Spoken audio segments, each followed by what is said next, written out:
Alors bonjour à tous, bienvenue sur le podcast No Pain More Gain, donc le podcast destiné toujours à la course à pied et plus généralement au sport d'endurance. Donc on est aujourd'hui dans la semaine 2 de cet entraînement, cette préparation au marathon de Metz, donc sur 9 semaines que j'ai décidé de réaliser sur la mi-octobre, le 18 octobre je crois de tête, ou la préparation à d'autres courses également intermédiaires, j'aurai le plaisir peut-être d'aller faire ou a posteriori également. En tout cas, voilà, un pic de forme, on va dire, de seconde partie de saison ou de fin d'année, je ne sais pas. Mais en tout cas, reprendre l'entraînement après une petite coupure en juillet, nous amène donc à cette deuxième semaine de prépa marathon. Donc j'ai commencé la semaine par un footing nature, donc qui me permettait également de récupérer de la séance de la veille en côte, pour ceux qui suivent, en nature également. Donc là, on commence la première journée par un footing.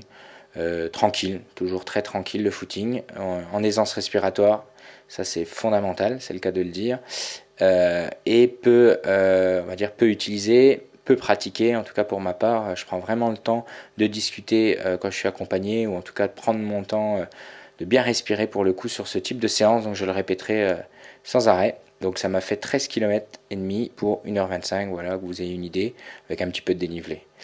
Ensuite, le jour 2, je passe à un repos. Alors pourquoi un repos? Parce que je prépare en fait le jour numéro 3. Donc ça, c'est un truc où j'ai un petit peu évolué.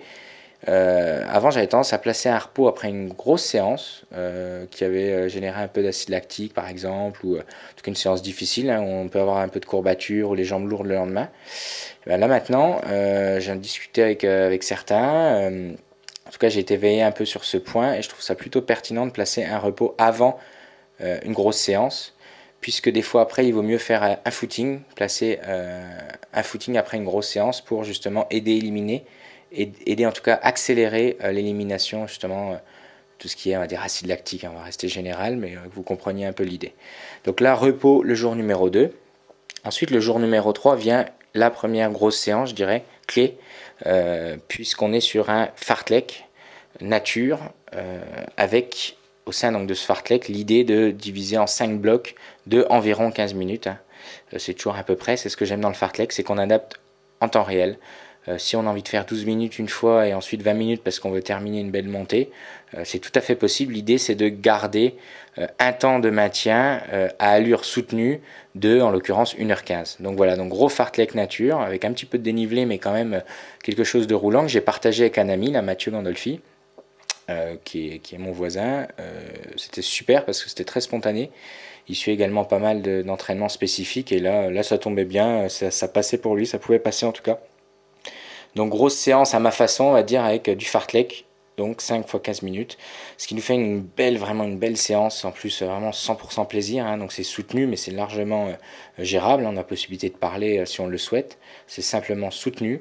Donc ça nous donne 30 km pour cette séance, voilà, tout rond, avec 2h25 exactement. Donc ça fait une grosse séance, elle aurait pu être rétrécie légèrement, mais c'est pas grave, on est en trail, on adapte l'allure en temps réel suivant le ressenti. Personnellement, je vais assez vite en descente, je m'amuse.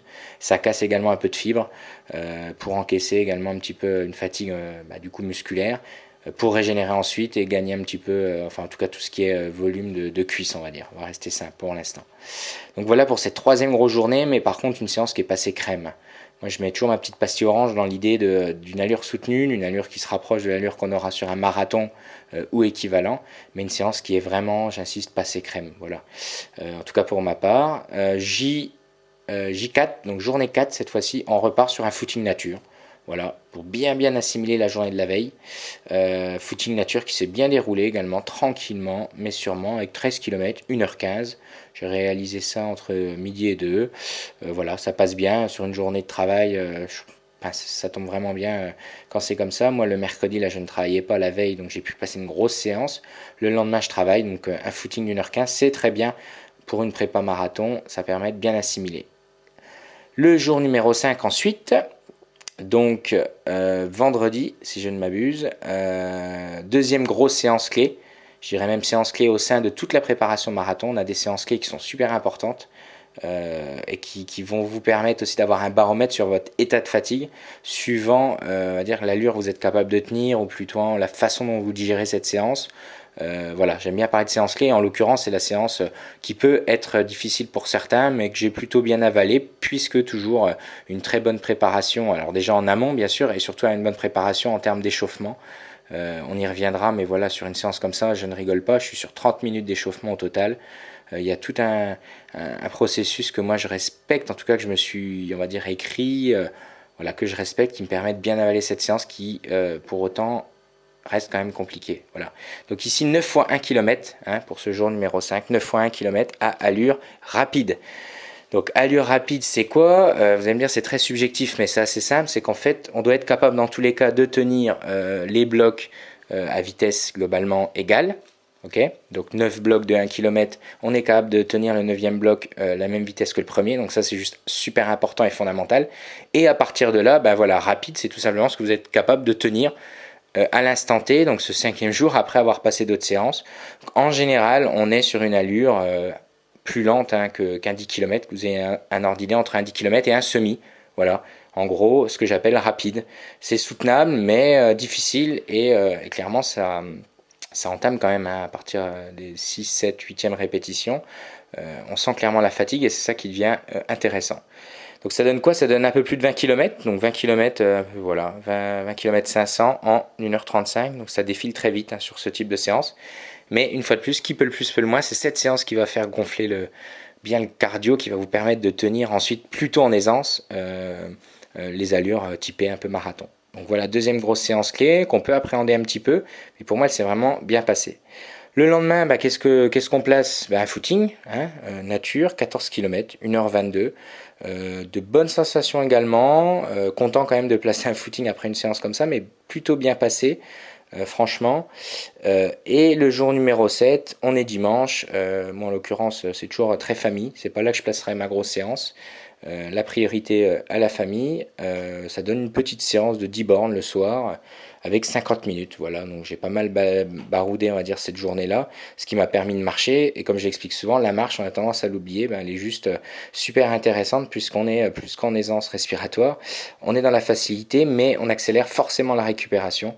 Donc voilà, beaucoup l'ignorent ou ne le savent pas, mais en tout cas, moi je mise également pas mal là-dessus. En tout cas, tout ce qui est inhérent à la course à pied, qui est toujours très intéressant voilà, de comprendre. Donc voilà pour les 7 jours de cette deuxième semaine, ça donne un total de 102 km. Bon, voilà, ça va être la première fois où je dépasse les 100 km pour la petite histoire. J'ai toujours été sur mes prépa marathon globalement sur entre 95 et 100 km pour les plus grosses semaines. Bah, là on a dépassé.